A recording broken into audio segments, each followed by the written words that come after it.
লক্ষ্মীপুরে লিজের জমি বেদখল হওয়ার 17 দিনের মাথায় উদ্ধার অভিযানে নামলেন নির্বাহী ম্যাজিস্ট্রেট।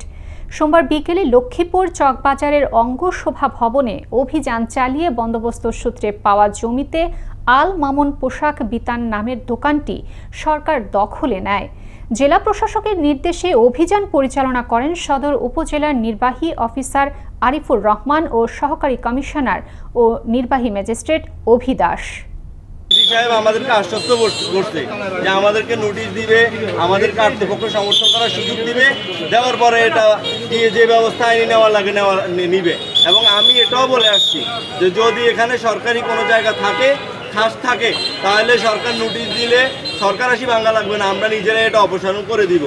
আমাদের ব্যক্তিগত মালিকানা জায়গা, আমরা 40 বছর থেকে এখানে ব্যবসা করে আসতেছি। 79-80 সালে সরকার আমাদেরকে এই জায়গাটা লিজ দিছে।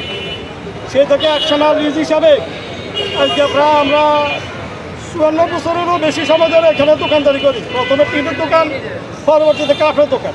ডিসি স্যারের কাছে গিয়েছে, গিয়ে সব দেখে পরে স্বীকার করে আসছে যে স্যার ঠিক আছে, তাহলে এটা মাপা হোক, মেপে যেটা জায়গা স্যার সরকারের সেটা আমরা ছেড়ে দেবো, আমাদের জায়গা আমরা ফেলব। এখন আমরা আসছি, ওনাদের মালামাল ওনারা সরাই নেবে।